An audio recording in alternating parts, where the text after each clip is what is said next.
नमस्कार दोस्तों, मेरी आज की कहानी है यह सच या वह सच।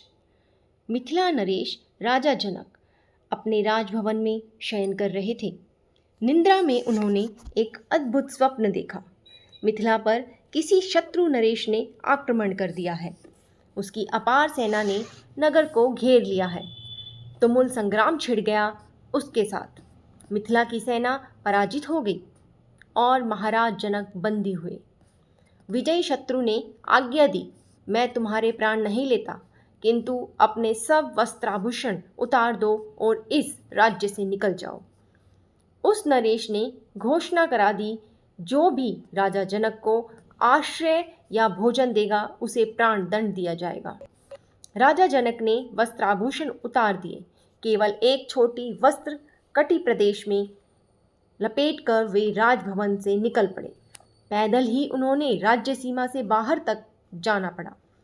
प्राण भय से कोई उनसे बोलता तक नहीं था। चलते चलते पैरों में छाले पड़ गए।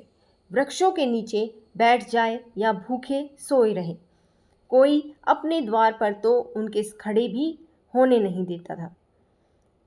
कई दिनों तक अन्न का एक दाना भी पेट में नहीं गया। राजा जनक अब राजा नहीं थे।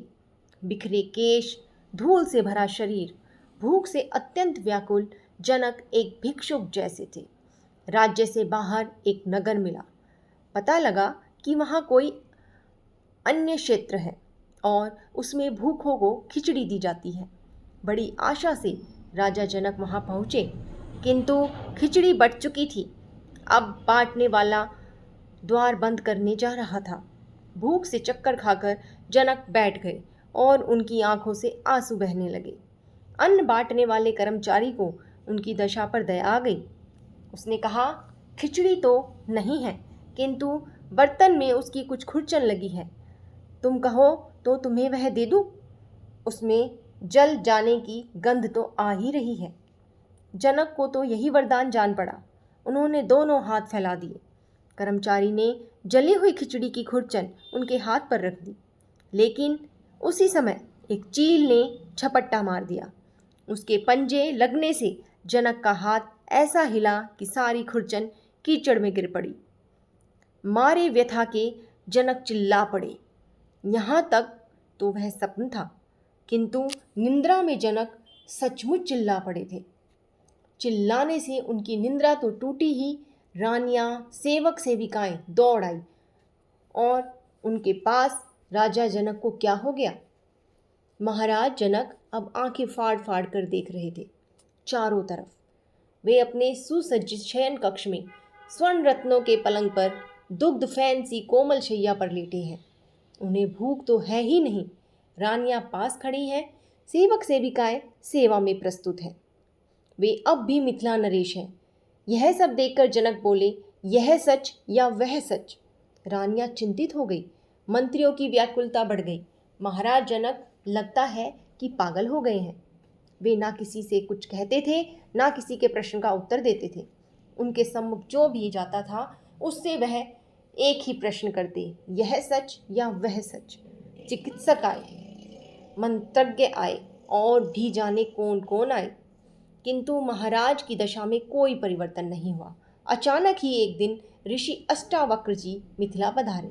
उन्होंने मंत्रियों को आश्वासन दिया और वे महाराज जनक के समीप पहुँचे। जनक ने उनसे भी वही प्रश्न किया। योगी राज अष्टावक्र जी ने ध्यान करके प्रश्न के कारण का पता लगा लिया।